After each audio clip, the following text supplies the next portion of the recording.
Baiklah, kita bersatu, meskipun orang ini bukan Bai Qingyang yang kita kenal, wajahnya terlihat menjijikkan. Dengan wajah yang sangat menjijikkan, Ye Chen tersenyum jahat, berkata, baiklah, kalau begitu bersama-sama, apapun keadilan dan ketidakadilannya. Setelah berkata demikian, dua orang itu bergegas keluar dengan napas yang terengah-engah, segera saja mereka mengarahkan bidai mereka ke arah Bai Qingyang untuk membunuh. Bai Qingyang menatap tajam, Ye Chen dan Mentian lebih kuat, dan kekuatannya tidak berbeda, kedua orang itu menyerang bersama-sama dan tidak mudah untuk dihadapi.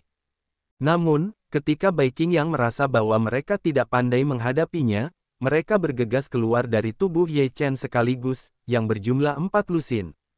Ini adalah tubuh rubah putih berekor 9, tidak mungkin ada perang yang berlangsung lama, harus segera dipastikan. Bai Qingyang muncul seperti dua kacang polong, dan kedua orang itu tampak persis seperti Ye Chen, dan napasnya sangat kuat, dan wajahnya bahkan lebih berat. Kedua orang itu jauh lebih cantik. Mati, tongkat batu yang diayunkan oleh Mentian menghancurkannya. Pada saat ini, Mentian segera membuka pola pemulihan darah. Gas darah mengalir deras ke langit, dan seluruh tubuh menumbuhkan rambut tebal, seperti manusia liar. Setelah pemulihan darah barbar, napas jumlah jalan surgawi manusia naik lagi, dan naik dari lapisan ke-7 keadaan kompleks ke puncak lapisan ke-9 keadaan kompleks. Tongkat batu itu tampaknya diaktifkan oleh darah kasar.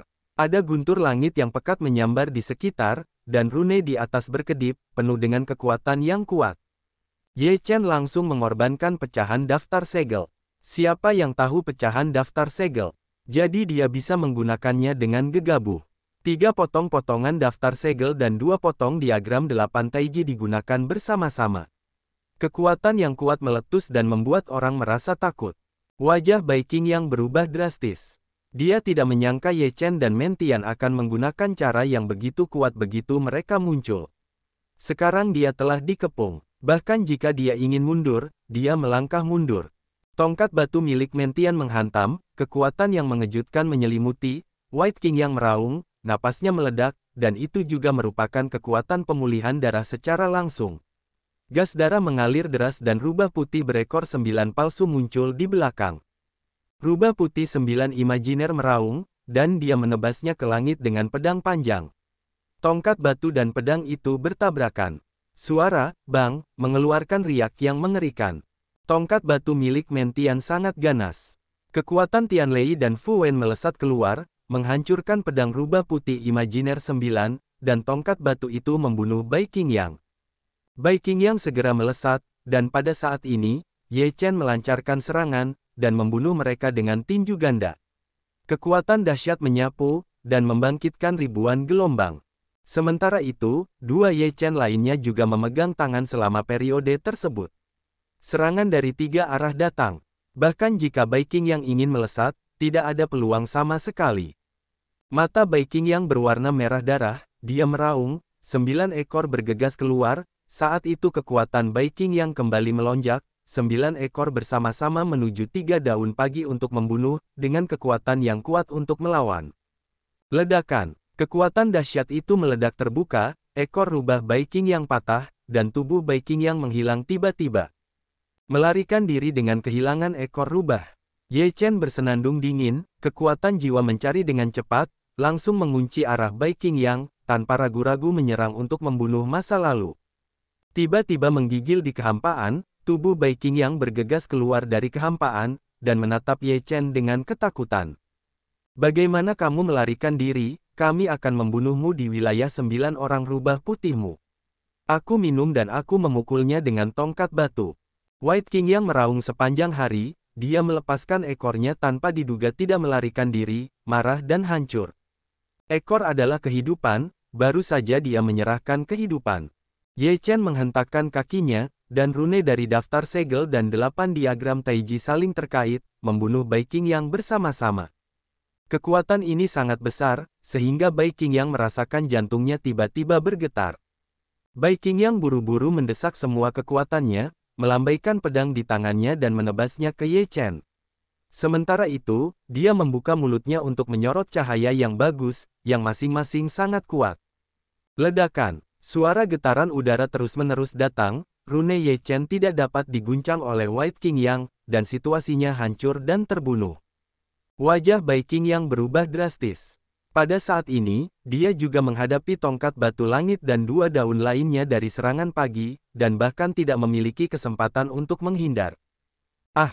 White Qingyang tidak rela meraung, ekornya patah, tubuh White Qingyang menghilang lagi. Ye Chen menghentakkan kakinya, dan 8 diagram Taiji dengan cepat membesar, menutupi seluruh area.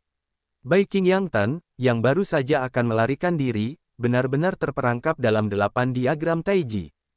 Seperti dua kacang di dunia, ada dua kebetulan di Qingyang. Ye Chen tampak seperti dua kacang di Qingyang putih Qingyang. Jangan terlalu banyak bicara, di sini ada 9 rubah putih. Kau telah membunuhku. Bahkan jika kau berhasil keluar dari 9 rubah putih itu, kau akan terus diburu. Dan 9 rubah putih itu pasti akan melawan suku-suku biadab. Bai Qingyang pucat dan sedikit takut di dalam hatinya. Ia adalah kesayangan 9 rubah putih. Dalam kehidupan ini, hanya ada 2 rubah putih berekor 9, dan ia adalah salah satunya. Ia seharusnya memiliki masa depan yang baik dan menjadi terkenal. Bagaimana ia bisa dibunuh seperti ini? Ye Chen mendengus dingin, jangan datang untuk mengancam kami. Bahkan jika kau tidak datang hari ini, kau akan dipatahkan beberapa ekor. Wajah Bai Qingyang berubah drastis. Ye Chen segera mengambil tindakan. Ia tidak ingin menunda. Pergerakan tadi begitu besar sehingga suku rubah putih berekor 9 tidak dapat mengabaikannya, jadi itu harus segera diakhiri. Ye Chen menebas dengan pedang. Bai Qingyang berjuang keras dan berusaha sekuat tenaga untuk menghentikannya. Namun, ia terikat oleh rantai jalan, jadi ia tidak bisa bergerak sama sekali. Tidak, Bai Qingyang berteriak panik dan melawannya dengan ekor rubah. Bahkan jika ekornya patah, ekor rubah itu tidak akan membunuhnya dalam sekejap. Ini adalah satu-satunya cara baginya untuk melawan waktu. Puff! 1 ekor rubah patah, dan hanya 6 dari 9 ekor yang tersisa. Ye Chen mencibir, aku lihat seberapa lama kau bisa bertahan. Setelah itu, Ye Chen terus menebas 3 pedang. Setiap pedang memiliki kekuatan yang mengerikan, cukup untuk membunuh Bai Qingyang. Bai Qingyang segera menggunakan 3 ekor rubah untuk melawan. 3 ekor rubah itu tidak memiliki sedikit pun retakan ketegangan. Bai Qingyang berteriak kesakitan. Bajingan, lakukan pembunuhan di klan rubah putih berekor 9-ku, dan cari kematian. Pada saat ini, ras rubah putih berekor 9 yang kuat datang. Napas yang kuat mengalir, memicu gelombang besar. Ye Chen merasakan napas yang begitu kuat dan segera berkata, Mentian, ayo pergi. Setelah itu, Ye Chen menyingkirkan daftar dewa dan 8 diagram Taichi, dan meninggalkan Bai Qingyang, yang telah memotong 6 ekor, dan Mentian dengan cepat meninggalkan wilayah orang-orang rubah putih berekor 9. Pada saat yang sama, Ye Chen akan meninggalkan 2 tubuh yang terpisah untuk menghalangi kekuatan ras rubah putih berekor 9, dapat menghalangi untuk sementara waktu. Wajah Bai Qingyang pucat, dan 3 ekornya terkulai di belakangnya. Cahaya macam apa yang telah hilang sebelumnya. 2 cabang Ye Chen hancur seketika dalam gelombang besar ini. Ye Chen menarik Mentian untuk melarikan diri dengan cepat. Kamu tidak ingin melarikan diri. Seorang pria parubaya muncul dan melihat bahwa Bai Qingyang telah memotong 6 ekor. Wajahnya menjadi jelek. Dia hampir meremas kata-kata ini dari giginya.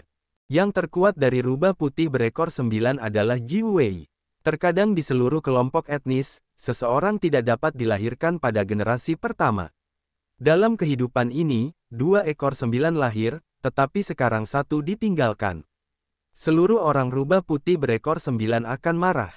Pria parubaya itu segera mengejar untuk membunuh hari yang berat. Ye Chen melihat situasi seperti itu, berkata, Mentian, kamu pergi dulu, aku akan menghancurkan bagian belakang. Jalan bersama, Mentian berkata dengan tegas. Jangan khawatir, aku akan baik-baik saja. Setelah itu, Ye Chen bergegas ke pria parubaya itu. Mentian menggertakkan giginya, berbalik dan pergi. Teran yang penuh kebencian, kamu telah meninggalkan 9 ekor kami tanpa alasan. Perseteruan ini pahit, dan kamu harus membayar harga yang menyakitkan. Pria parubaya itu marah dengan surga. Ye Chen mencibir, mari kita bayar harga yang menyakitkan. Kamu belum bisa melakukannya. Mencari kematian. Pria parubaya itu membunuh langit, dengan kekuatan besar untuk membunuh Ye Chen. Ye Chen mengorbankan semua kepingan daftar Feng Shen dan 8 diagram Taiji. Dia menggambar sebuah lingkaran dengan kedua tangannya dan menggambar diagram 8 diagram Tai Chi. Dia memasang 2 kepingan daftar Feng Shen di mata ikan Yin dan Yang dan membunuh pria paruh baya itu. Di bawah kekuatan daftar Feng Shen, kekuatan diagram Taiji Bagua meningkat pesat. Itu bertabrakan dengan pria paruh baya itu, dan kekuatan dahsyat itu menyapu, mengguncang dunia.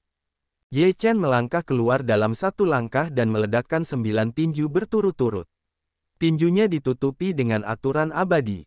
Dengan berkah dari 8 diagram Taiji dan kekuatan Feng Shenbang, kekuatan Shenban Jiu Chongquan telah mencapai batasnya. Pria parubaya itu sangat terkejut dengan kekuatan Ye Chen yang kuat. Dia meraung dan berputar-putar di kehampaan. Dia memiliki kekuatan untuk membalikkan dunia. Tinjunya berulang kali dan bertabrakan dengan tinju Ye Chen. Ledakan, seluruh kehampaan berguncang hebat, dan gelombang besar menyebar, menghancurkan gunung-gunung. Tubuh Ye Chen mundur, dan dia tidak suka bertarung. Dia segera menjalankan hukum waktu dan ruang dan pergi dengan cepat. Pria parubaya itu melihat sosok Ye Chen semakin menjauh, tetapi setelah mengejar untuk jarak tertentu, dia tidak bisa melihat bayangan Ye Chen lagi. Pria parubaya itu sangat marah sehingga semua pohon dan gunung di sekitarnya terguncang hingga berkeping-keping. Kemudian dia kembali ke suku rubah putih dengan 9 ekor. Wajah Bai Qingyang masih pucat tergeletak di tanah, 6 kekuatannya yang patah anjlok, di mana ada temperamen ekor 9. Bagi rubah putih berekor 9, kehilangan satu rubah putih berekor 9 juga merupakan pukulan yang tak tertahankan. Jika 2 rubah putih berekor 9 dapat mencapai kesuksesan besar, seluruh rubah putih berekor 9 akan dapat berjalan mendatar di kerajaan Taiyin di masa depan. Sekarang ras rubah putih berekor 9 telah kehilangan satu rubah berekor 9, dan seluruh ras rubah putih berekor 9 akan menjadi liar. Suku barbar, kali ini kamu adalah orang pertama yang memilih masalah. Ras rubah putih berekor 9-ku tidak dapat berdamai denganmu. Kepala klan rubah putih Jiwei meraung marah, dan seluruh klan diselimuti oleh luapan amarah. Pada saat ini, Ye Chen dan Mentian telah bertemu. Mentian khawatir dan berkata, kita telah menghapus rubah putih berekor 9. Akankah ras rubah putih berekor 9 menyerang suku barbar? Ye Chen berkata sambil tersenyum, kamu dapat yakin bahwa suku barbar sangat kuat. Bahkan jika orang-orang rubah putih berekor 9 ingin membalas dendam, mereka juga harus mempertimbangkan apakah mereka memiliki kemampuan ini. Mentian juga berpikir bahwa masuk akal bagi suku barbar untuk memasuki 100.000 gunung dan berperang melawan suku barbar. Di masa lalu, orang-orang Jiwei Baihu tidak memikirkannya, tetapi mereka tidak bisa keluar setelah memasuki 100.000 gunung, jadi mereka tidak berani memasuki 100.000 gunung dengan mudah. Seperti 2 kacang polong, 2 Qingyang putih persis sama. Apakah benar-benar ada 2 daun di dunia? Mentian berkata dengan tatapan bingung. Tidak dapat dipercaya sekaligus seperti 2 kacang polong. Ye Chen terkejut bahwa semuanya benar-benar aneh. Jika Anda memiliki nama yang sama, Anda akan terlihat persis sama. Saya selalu merasa bahwa dunia tidak sesederhana yang kita lihat. Mungkin ini adalah tempat yang luar biasa, tetapi kita belum menemukan buktinya. Ye Chen berpikir sejenak dan kemudian berkata, Mentian tidak memikirkan hal-hal ini lagi dan bertanya, kemana kita akan pergi selanjutnya? Ye Chen mencari peta di benaknya dan berkata, kita akan pergi ke suku Sumi sekarang. Semua suku ini adalah biksu. Aku ragu ada hubungan tertentu dengan Gunung Sumi di wilayah barat. Mentian mengangguk dan mereka langsung pergi ke suku Sumi. Di puncak gunung yang menjulang tinggi di wilayah Taiyin, kuil-kuil dibangun, dan suara lonceng bergema di puncaknya. Ada ajaran Buddha yang kuat melonjak di puncak gunung ini, dan ada juga kekuatan kepercayaan yang mengalir di sini, yang menjadikannya tanah yang murni. Dengan puncak ini sebagai pusatnya, puluhan ribu mil ditutupi oleh ajaran Buddha. Semua orang di sini memiliki kepercayaan yang sama. Gunung itu disebut Gunung Sumi. Dahulu kala, itu hanyalah tempat terpencil tanpa orang. Aku tidak tahu kapan itu berangsur-angsur menjadi semakin makmur. Akhirnya, itu menjadi tanah yang murni, yang diyakini oleh orang-orang yang berjarak puluhan ribu mil. Ye Chen dan Mentian datang ke suku Sumi dan memasuki wilayah suku ini. Ye Chen merasakan napas yang sangat mirip dengan wilayah barat. Ini telah menjadi tanah suci, diselimuti oleh ajaran Buddha. Ye Chen terkejut. Mentian tidak terlalu peka terhadap ajaran Buddha, tetapi dia juga merasakan kekuatan yang berbeda dari kekuatan spiritual, yang membuatnya merasa tidak nyaman. Bahkan di bawah kekuatan seperti itu, kekuatannya sedang ditekan. Apakah ada ajaran Buddha di zaman kuno? Mentian ragu. Ye Chen berkata, mungkin ini adalah asal-usul ajaran Buddha. Setelah mereka memasuki suku Sumi, mereka bertemu banyak biksu di sepanjang jalan. Meskipun ada beberapa orang yang berambut di sini, mereka semua percaya pada ajaran Buddha, dan mereka sangat taat kepada biksu Buddha. Ketika Ye Chen melihat pemandangan ini, dia teringat situasi di wilayah barat, yang juga terjadi di wilayah barat. Setiap orang hanya memiliki satu keyakinan pada mereka, yaitu ajaran Buddha. Keyakinan seperti itu berakar dalam di sumsum tulang. Bahkan jika Sang Buddha menginginkan hidupnya, mereka akan memberikannya tanpa ragu-ragu. Tidak heran jika umat Buddha di wilayah barat begitu kuat. Jika Taoisme dapat mencapai keadaan seperti itu, mengapa tidak khawatir tentang Taoisme yang tidak berkembang? Mentian berkata dengan emosi. Ye Chen dan keduanya datang langsung ke kaki Gunung Mimi. Ye Chen menatap Gunung Su, dan terkejut. Bagaimana itu bisa terjadi? Mengapa ada dua yang mirip? Ye Chen merasa ini sama sekali bukan suatu kebetulan. Ada begitu banyak kebetulan di dunia. Di Qingyang, ada dua bukit yang identik. Ye Chen langsung merasa bahwa dia telah memasuki semacam ilusi. Apakah dia datang ke ruang pada era yang sama atau ke ruang primitif? Ketika dia berada di wilayah barat, Ye Chen tidak memasuki Gunung Sumi. Kali ini, dia berencana untuk pergi ke Gunung Sumi untuk melihat tempat di wilayah barat yang sebanding dengan kuil Dalayin. Ye Chen dan Mentian menaiki kipas. Saat mereka menginjakkan kaki di gunung, Ye Chen merasakan kekuatan kepercayaan dan agama Buddha melonjak, yang berkali-kali lipat lebih kuat daripada yang ada di kaki gunung. Jika kamu bertarung dengan umat Buddha di sini, kamu pasti akan menderita kerugian besar. Kekuatan kepercayaan dan agama Buddha dapat sangat menekan Taoisme. Bahkan jika pertempuran tingkat yang sama dilakukan, itu akan dipaksa jatuh ke arah angin. Cobalah untuk tidak mengganggu para biksu di sini. Ye Chen memberitahu Mentian. Mentian juga mengangguk dengan jujur, mengikuti Ye Chen kembali ke gunung.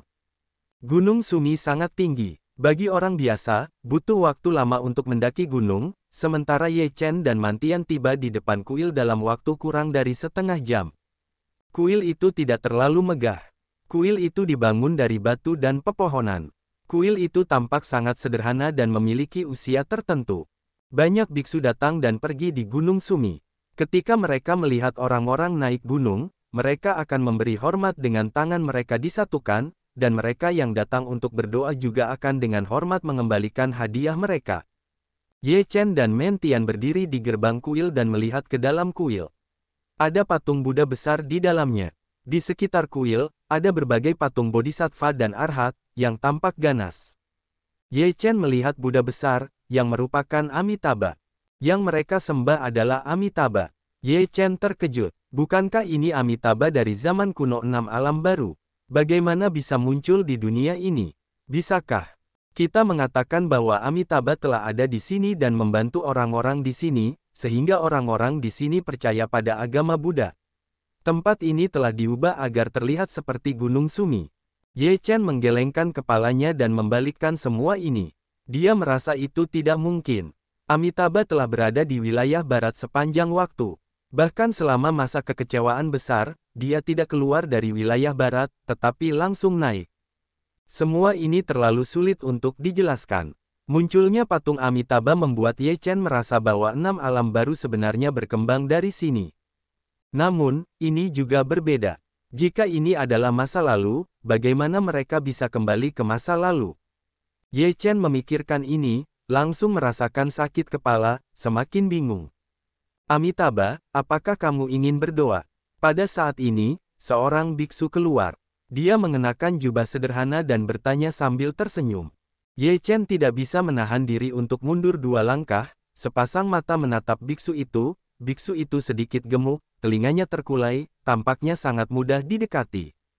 Wajah ini sangat familiar. Meskipun wajah ini sangat muda, Ye Chen tetap mengenali bahwa ini adalah Sakyamuni, yang diyakini semua orang di wilayah barat sekarang.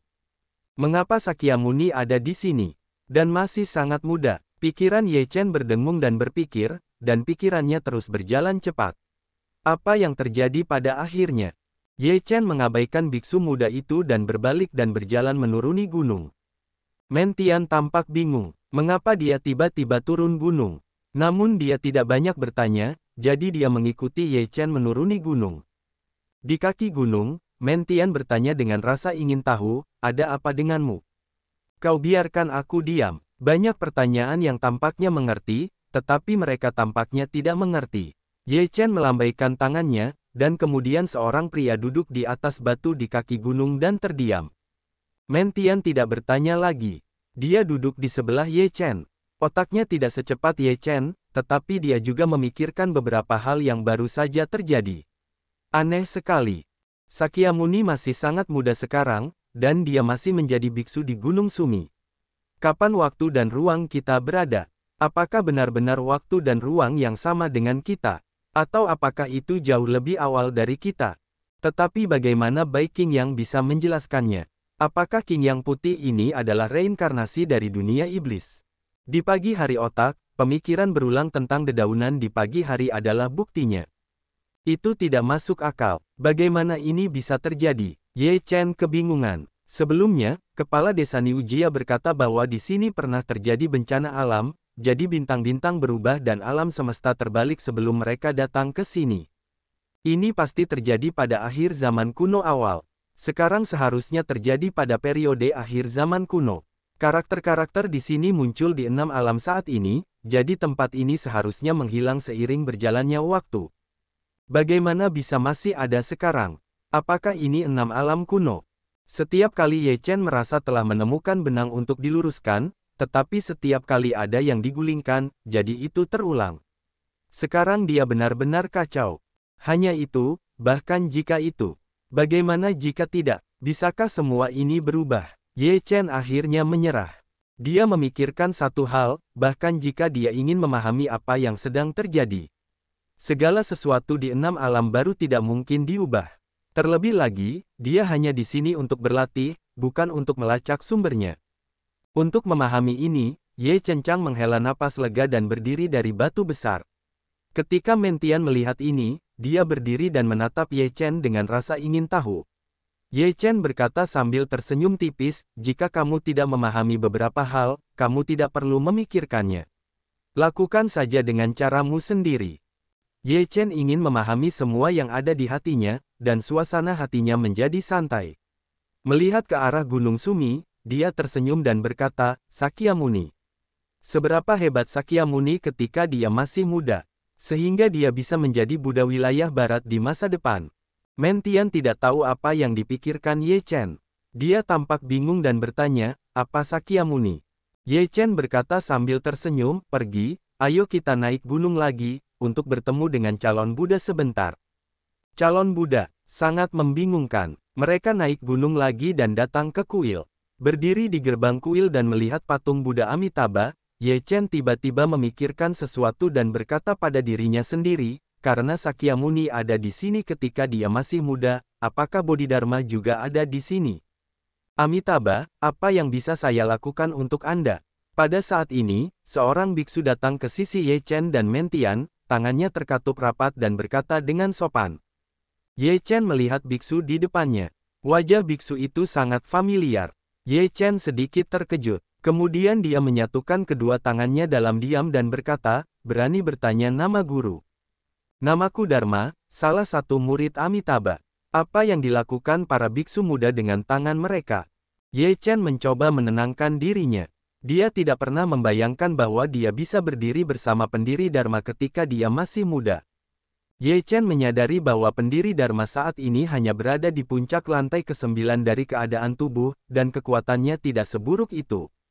Namun, merupakan bakat yang hebat untuk memiliki kekuatan seperti itu di usia ini. Permisi, Amitabha bisa berada di Gunung Sumi sekarang? Ye Chen bertanya. Dharma menjawab, guru sekarang sedang menyendiri. Saya tidak tahu apa yang harus dilakukan dermawan.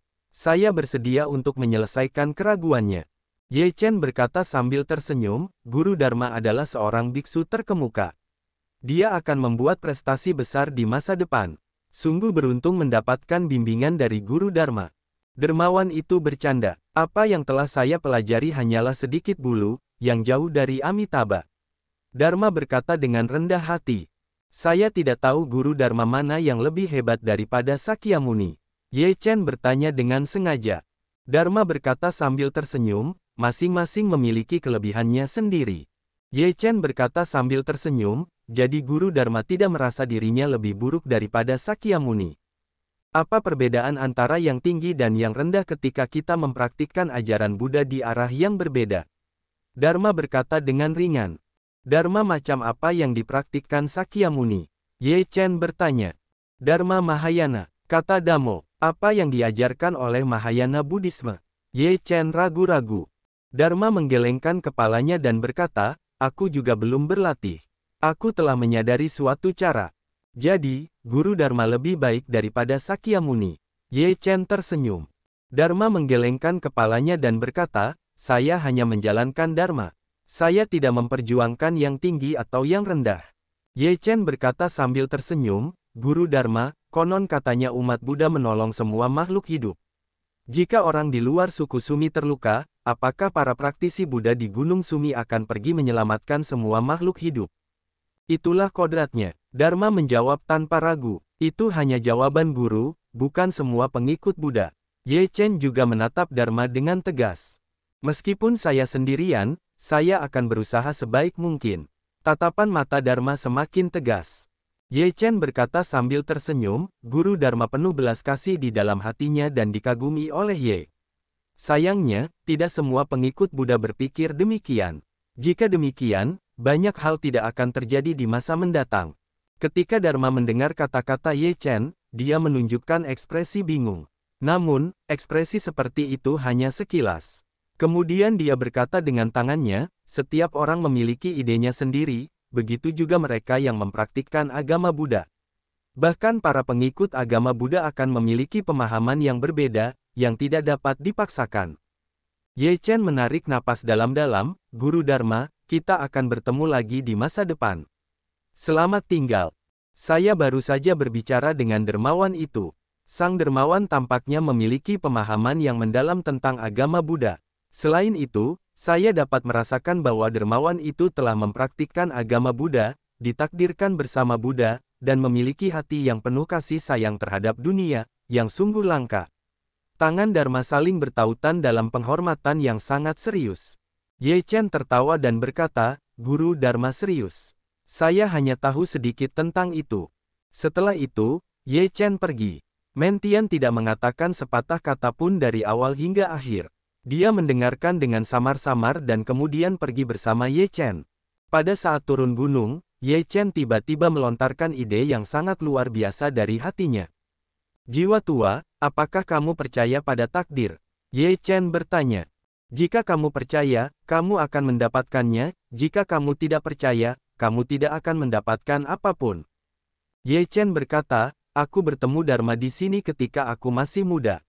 Apakah ini takdir? Jiwa tua itu tertegun sejenak dan terdiam sejenak. Dia mengingat kontak pertama dengan agama Buddha di Danau Jeoyu, medan perang kuno di wilayah utara, dan kontak pertama dengan Dharma. Hal-hal ini tampaknya ditakdirkan dalam kegelapan. Ketika Dharma menyeberangi danau dengan sebatang bulu, hanya Ye Chen yang mampu memahami misteri dan mencabut bulu itu. Ini jelas bukan kebetulan, bakat Ye Chen juga tidak bagus. Ini benar-benar yang telah diatur dalam kegelapan. Namun, Ye Chen sekarang bertemu Dharma di masa mudanya, dan tampaknya semua kontak dengan Dharma dimulai di sini. Pikiran jiwa tua itu juga sedikit kacau. Bisakah kita katakan bahwa kali ini ketika mereka datang ke sini, apa yang terjadi memiliki dampak tertentu pada apa yang terjadi setelah atau sebelum mereka? Ini kekacauan waktu dan ruang. Jiwa tua berseru, dia merasa terlalu aneh. Apakah disinilah semua kontakku dengan Dharma dimulai? Ye Chen juga merenung untuk waktu yang lama, merenung. Dunia ini begitu indah sehingga banyak hal atau orang mungkin dapat berhubungan dengan hal-hal yang terjadi sebelum atau sesudahnya, karena hanya ketika kamu datang kali ini, semuanya akan terjadi di 6 alam baru. Kata jiwa tua itu. Alur pikirannya tampaknya semakin jelas. Mata Ye Chen berbinar dan berkata, beberapa hal mungkin akan segera dikonfirmasi, atau mungkin butuh waktu lama, tetapi kebenaran akan selalu muncul ke permukaan.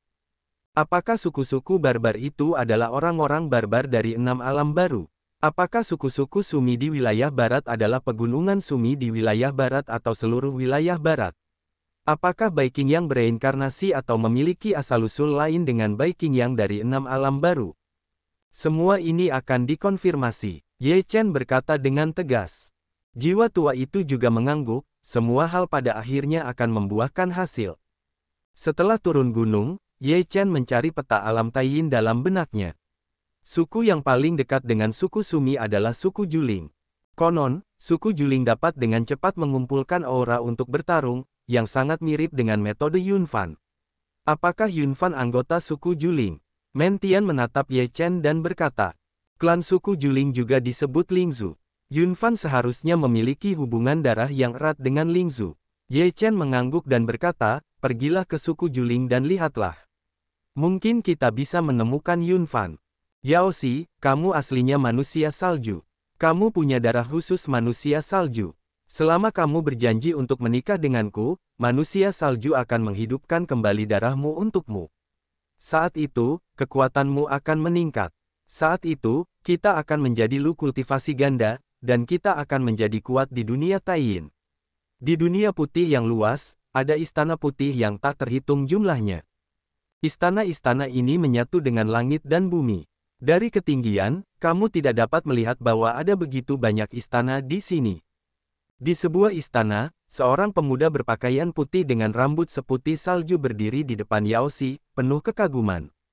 Tubuh Yao Xi setengah membeku dan tidak bisa bergerak sama sekali. Melihat pemuda berpakaian putih itu dengan jijik, dia berkata, aku sudah punya seseorang yang aku suka. Aku tidak akan menikah denganmu. Aku lebih suka tidak melakukan resusitasi darah, dan aku tidak akan bersamamu. Mendengar ini, pemuda berpakaian putih itu menunjukkan kemarahan di matanya, tetapi kemarahan ini segera menghilang. Dia berkata sambil tersenyum, pria yang kau sukai haruslah orang yang hebat. Maka aku akan mengalahkannya dan mengalahkannya di hadapanmu. Hidup dan matinya akan ada dalam pikiranmu. Yao Xi berkata sambil tersenyum menghina, kau mengalahkannya.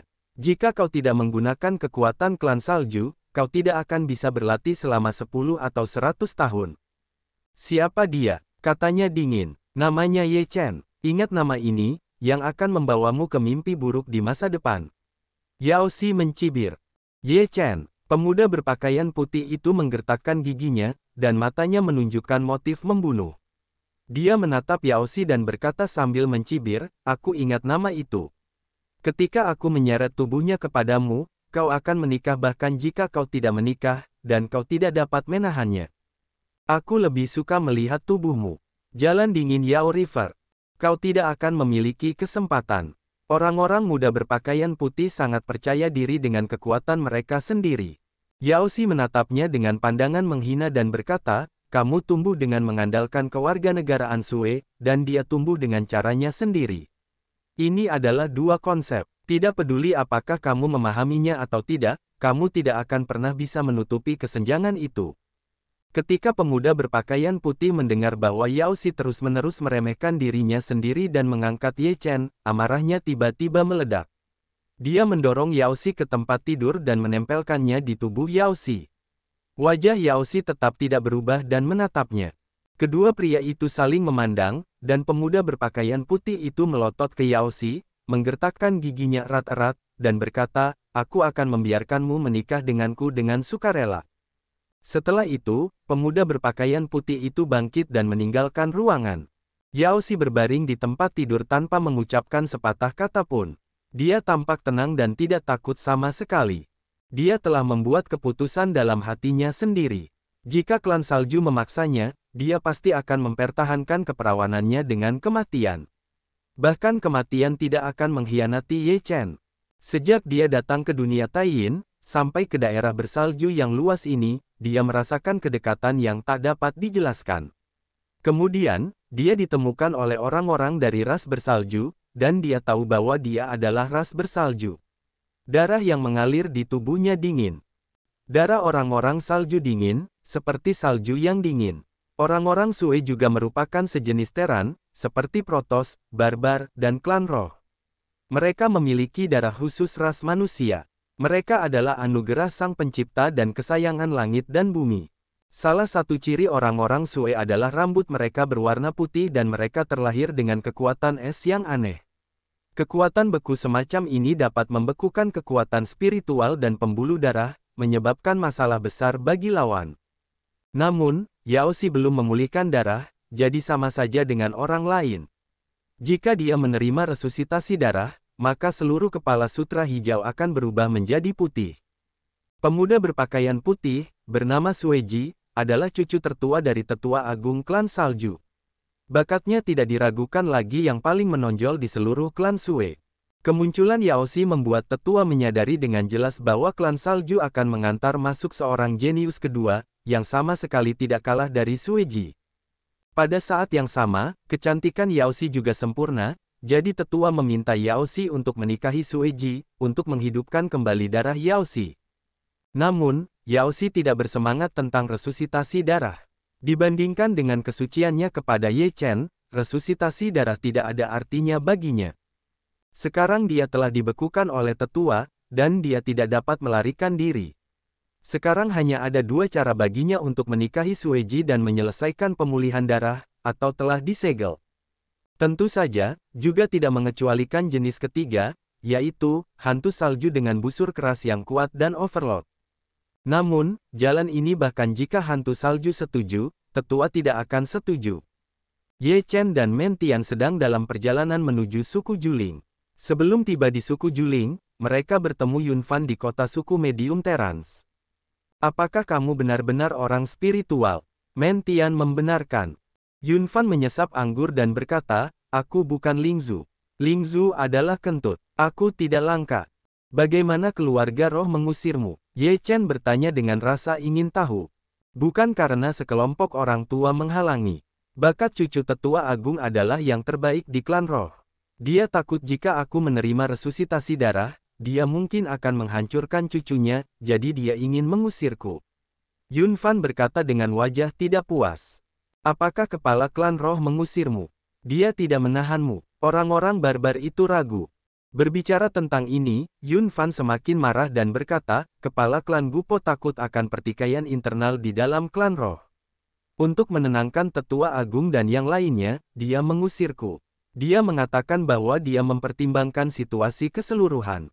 Aku pikir dia sama pemalu seperti tikus. Kamu juga mengatakan kamu tidak peduli, dan sekarang kamu mengeluh, terus-menerus mengeluh. Kata Men Tian sambil tersenyum. Bukannya aku mengeluh. Aku benar-benar marah pada bajingan-bajingan itu. Kakek Yunling akan bertarung dengan orang-orang tua itu untukku. Kakek Yunling hanya mengeluh. Kata Yun Fan. Jika kau tidak tinggal di sini, kau harus tinggal. Klan roh itu kentut. Dia tidak menginginkanmu. Itu kerugian mereka. Ayo, minum. Men Tian menepuk bahu Yun Fan dan tertawa. Benar sekali. Jika kau tidak tinggal di sini, kau harus tinggal. Setelah itu, biarkan keluarga roh menyesalinya. Yun Fan juga tertawa. Ye Chen minum anggur dan bermeditasi.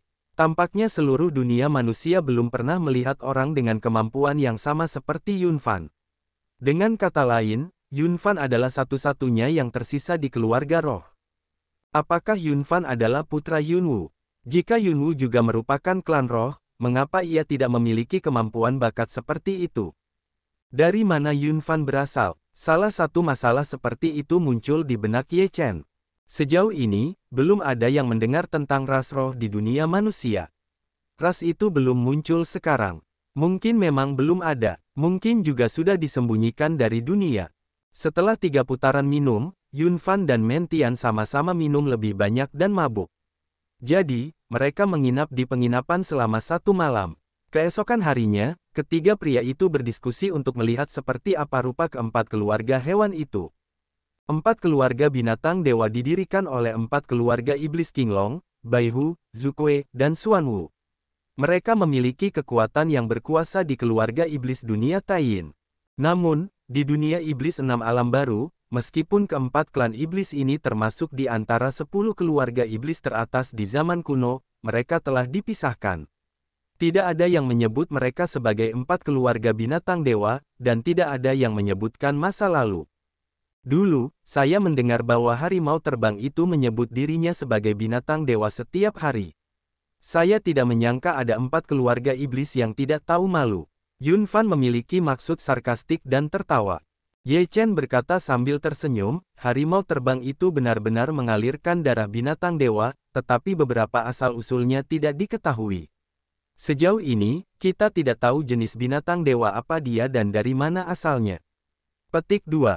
Orang itu membanggakan dirinya setiap hari, tetapi dia memiliki kemampuan. Dia jauh lebih baik daripada 4 klan iblis.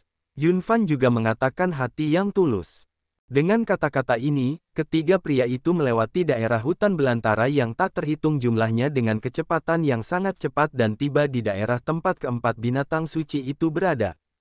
Wilayah kekuasaan 4 keluarga binatang dewa sangatlah luas. Ratusan ribu mil di sekitarnya adalah wilayah kekuasaan 4 keluarga binatang dewa. Di wilayah kekuasaan ini, 4 binatang dewa dipisahkan, tetapi sebuah aula binatang dewa didirikan di tengah lapangan untuk digunakan sebagai tempat pengambilan keputusan. Naga hijau timur, harimau putih barat, Xuanwu utara, dan burung kuntul selatan. Pembagian 4 keluarga binatang kira-kira seperti ini. Kita sekarang berada di barat, yaitu posisi orang-orang harimau putih.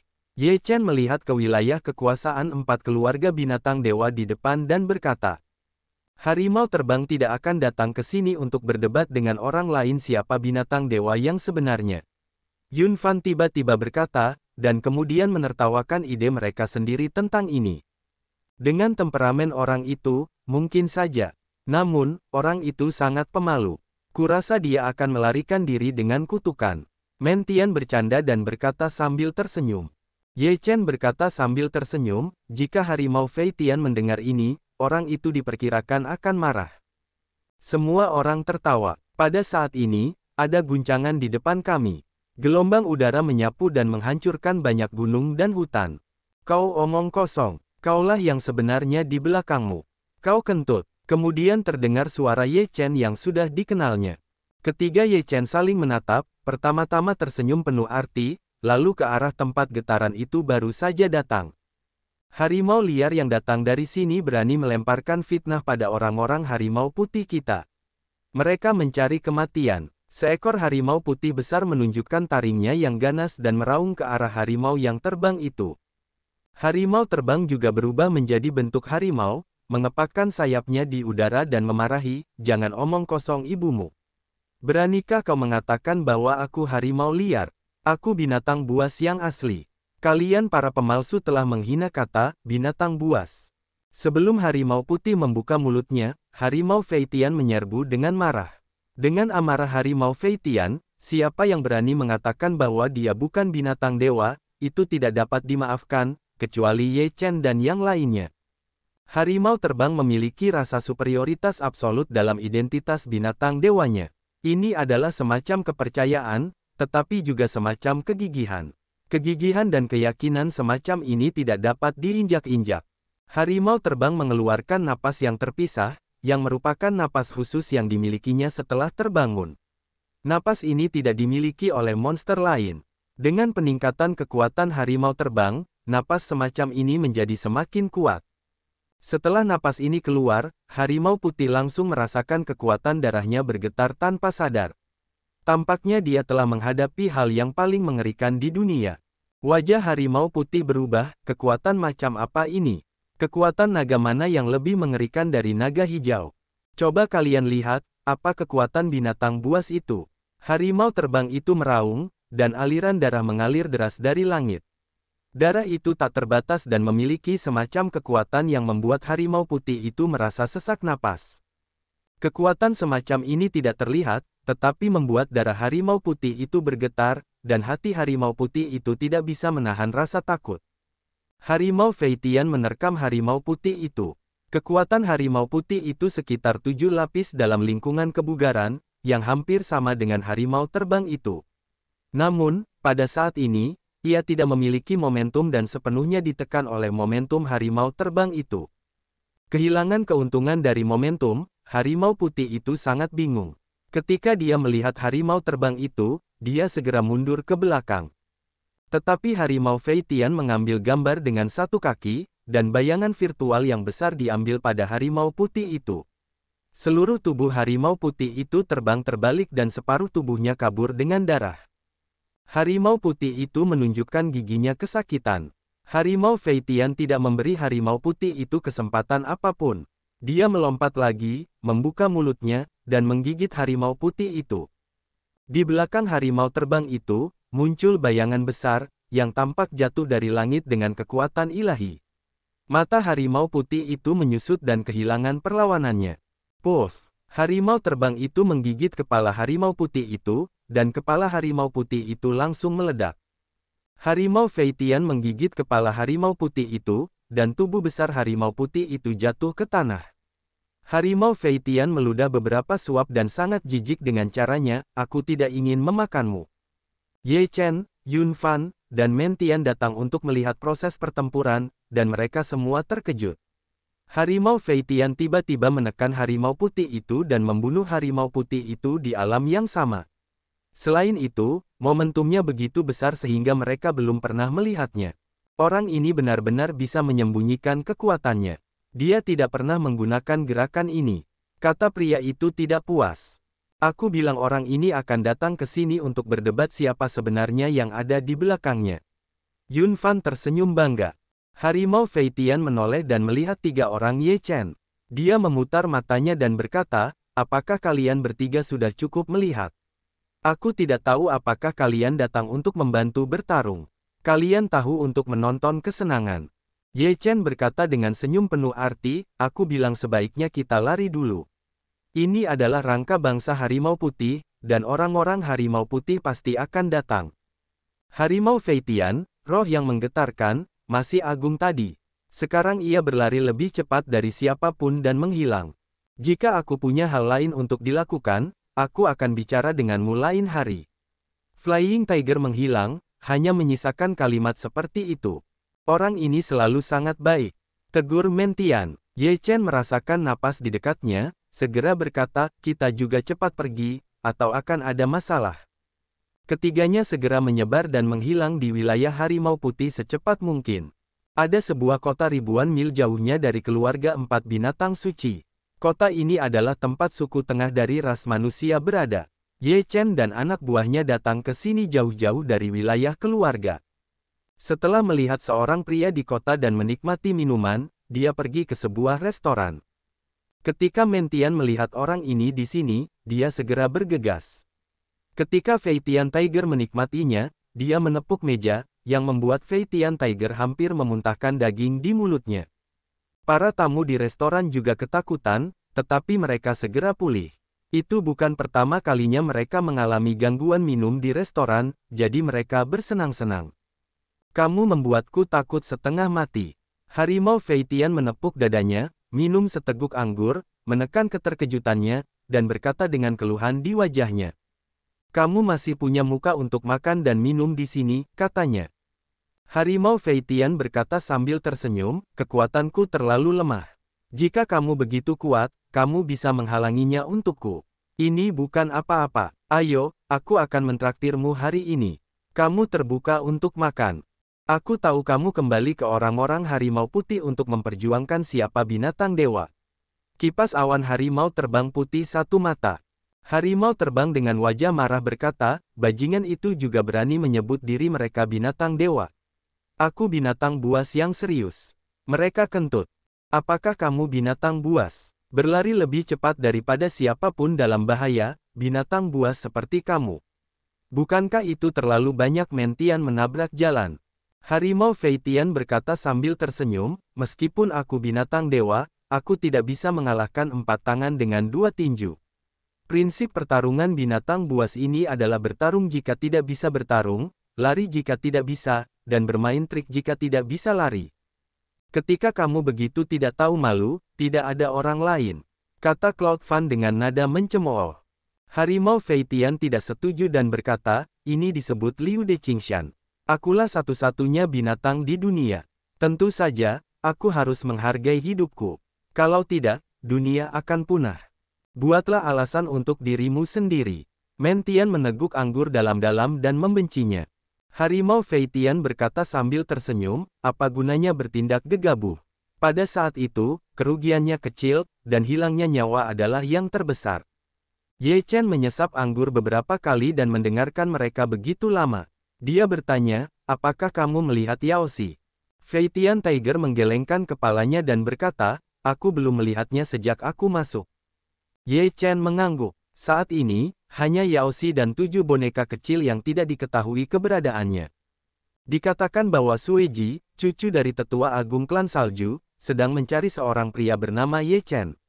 Dikatakan bahwa jika ada yang melihat laporan Ye Chen kepadanya, dia akan mendapatkan hadiah besar. Sueji itu adalah orang-orang paling berbakat dari klan Sue. Apa yang akan dia lakukan dengan Ye Chen? Siapa yang tahu? Apa yang kita pedulikan? Kita hanya perlu menemukan pria bernama Ye Chen. Tidak ada potret di sini. Di mana saya bisa menemukannya? Ada terlalu banyak orang dengan nama dan nama keluarga yang sama di dunia. Yang mana? Di restoran, beberapa orang masuk, duduk dan mulai berbicara. Telinga Ye Chen bergerak, mendengar kata Ye Chen, dan segera mendengarkan dengan saksama. Dikatakan bahwa sampai sekarang, ada lebih dari 10 Ye Chen yang ditemukan. Semuanya telah dibunuh oleh Sueji, tetapi ini bukan Ye Chen yang dicari Sueji. Salah satu dari mereka berkata, apakah ada kebencian yang mendalam? Aku membunuh begitu banyak Ye Chen. Entah seperti apa rupa, Ye Chen. Mendengar kata-kata ini, alis Ye Chen berkerut. Siapakah Sueji, si klan salju yang ada di mulut mereka? Apakah dia mencari dirinya sendiri? Dalam kesannya, sepertinya dia tidak memiliki permusuhan dengan seorang pria bernama Sueji. Mengapa Sueji membunuh pria bernama Ye Chen? Fei Tianhu, Mantian, dan Yun Fan juga mendengar ini, dan mereka semua bingung. Mereka menatap Ye Chen dan berkata, nak, apakah kamu pernah ke klan salju? Ye Chen menggelengkan kepalanya dan berkata, tidak, aku tidak tahu itu Sueji. Aku tidak mencariku, kan? Apakah aku begitu terkenal? Kurasa 9 dari 10 kali akan menemukanmu, kakak senior. Yun Fan mengiyakan. Pergi dan lihat saja, kata Mentian. Ye Chen juga merasa perlu pergi ke klan salju. Karena hal seperti itu terjadi, pasti ada alasannya. Jika kamu tidak mencari dirimu sendiri, itu yang terbaik. Jika kau benar-benar mencari dirimu sendiri, pasti ada yang salah dengan itu. Setelah minum, keempatnya meninggalkan kota dan langsung pergi ke suku salju. Suku salju. Di padang salju yang luas, di istana yang dingin, Yaoxi duduk di tempat tidur dan tidak bisa bergerak. Snowji berjalan ke kamar dengan kepala. Kepala itu membeku dan darah tidak lagi mengalir, tetapi itu sangat ganas. Ini yang ke-18, bukan? Snow menghindari mengambil kepala dan berkata, Yaoxi mencibir, jika orangku begitu mudah membunuhmu, itu bukan orang Yaoxiku. Sueji mendengar Yaoxi memanggil Ye Chen sebagai orangnya. Api kecemburuan membumbung tajam di hatinya, tetapi segera ditekan. Dia menggertakkan giginya dan tersenyum, baiklah, aku akan selalu membunuhnya seperti ini. Suatu hari aku akan membunuhnya. Lalu, priamu di dunia ini hanya cukup untukku. Salju menghindari hawa dingin yang menusuk hati, tangan itu bergegas keluar, saat itu juga kepalanya langsung membeku sepenuhnya, lalu pecah menjadi es. Salju Ji mendengus dingin, berbalik meninggalkan ruangan, pintu, bank, otomatis tertutup. Yaoxi tidak memiliki ekspresi. Dia berharap Ye Chen tidak mengenalnya di sini, jika tidak, dengan amarah Ye Chen, dia pasti akan menyusup ke dalam suku salju untuk menyelamatkannya. Keempat orang Ye Chen datang ke suku salju. Semuanya tertutup perak sejauh lebih dari 100 juta mil. Sebelum mereka mendekati daerah salju, mereka memiliki udara dingin, yang membekukan dan menusuk. Orang-orang salju tinggal di daerah salju yang dingin ini sepanjang tahun, sehingga mereka memiliki keterampilan untuk hidup, dapat menggunakan metode penyegelan es, kekuatan spiritual orang-orang yang disegel es, bahkan pembuluh darah yang disegel es. Harimau terbang berkata sambil melihat salju yang luas. Selalu ada alasan mengapa tabu salju ingin membunuhmu. Aku bertanya-tanya.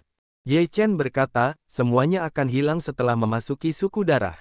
Ye Chen menginjak salju, dan hawa dingin pun datang. Orang-orang pada umumnya akan membeku menjadi es dalam sekejap. Namun bagi Ye Chen dan yang lainnya, udara dingin tidak dapat mengancam mereka. Setelah terbang di area salju yang luas untuk waktu yang lama, akhirnya, saya melihat sebuah kolam kota berwarna putih. Tampaknya menyatu dengan langit dan bumi, dan semuanya seputih salju. Rambut orang-orang salju semuanya putih. Bagaimana kalau kita membuat kamuflase? Tanya harimau terbang. Kita bukan orang salju dan dapat memasuki suku salju, selama kita tidak membuat masalah di suku salju, tidak akan ada apa-apa, kata Ye. Dalam perjalanan, Ye Chen juga membuat pemahaman tertentu tentang suku salju. Kota ini bernama Kota Salju, yang merupakan satu-satunya di antara suku salju, dan juga tempat ekonomi dan perdagangan suku salju. Orang-orang yang datang dari gerbang kota salju semuanya mengenakan gaun putih dan rambut putih. Seluruh orang menyatu dengan dunia ini. Ye Chen sangat mencolok dalam hal ini, banyak orang salju yang penasaran untuk melihat beberapa orang asing, tetapi juga hanya beberapa mata lagi, tidak ada perilaku lain. Apa yang akan kamu lakukan, nak? Tanya harimau terbang. Meskipun mereka datang ke suku salju, mereka mati rasa tentang apa yang harus dilakukan selanjutnya. Bagaimanapun, mereka adalah orang luar. Ye Chen tersenyum, lalu berdiri di jalan dan berteriak, "Saya Ye Chen." Putra Murbei ini, memperkirakan seluruh orang kota salju dapat mendengar. Harimau terbang, kipas awan, Mentian tiga orang tercengang. Ye Chen kemudian dengan keras berkata, "Snowji, kamu ingin menemukanku, aku di sini menunggumu." Kamu anak gila. Harimau terbang tidak memiliki jalan napas yang baik. Ye Chen tersenyum, karena hantu salju ingin mencariku, aku ingin menghadapi tabu salju secara langsung. Bukankah lebih mudah untuk mengetahui kebenarannya? Ini di suku salju. Kalau anak itu menunjukkan bahwa dia ingin membunuhmu, bagaimana kita bisa melarikan diri? Flying Tiger mengalihkan pandangannya. Ini satu-satunya cara, dan aku punya firasat, pasti ada sesuatu yang terjadi di sini. Kalau tidak, kenapa Snow menghindari membunuhku? Dia adalah Ye Chen. Orang ini gila. Apa kau tidak tahu kalau anak Sueji membunuh orang bernama Ye Chen? Pergi dan beritahu Sueji, kita bisa mendapat banyak hadiah. Semua orang di jalan tercengang, mereka semua memperhatikan Ye Chen. Baru-baru ini, mereka semua tahu kalau Snowji membunuh seorang pria bernama Ye Chen. Mereka telah membunuh lebih dari 10 orang. Tidak ada yang berani memanggil Ye Chen di daerah Snow atau di tempat lain. Sekarang ada seorang pria yang mengatakan dia adalah Ye Chen di depan umum. Tidak ada bedanya dia ingin bunuh diri. Semua orang mengira Ye Chen gila. Namun, banyak orang telah menemukan cara untuk memberitahu Snow Tabo berita dengan kecepatan tercepat, sehingga mereka bisa mendapat banyak hadiah. Snow Tabo mungkin akan segera muncul. Kita akan meninggalkan kota Snow terlebih dahulu. Ye Chen tiba di tujuannya, dan tidak tinggal di kota salju, dan segera pergi. Banyak orang khawatir Ye Chen tidak akan kembali, tetapi setelah beberapa saat, Ye Chen akan muncul lagi, tetapi hanya dia sendiri. Orang ini terlalu berani untuk datang ke kota salju sendirian. Apakah dia tidak tahu kekuatan putra Sueji? Seseorang di kota salju mencibir.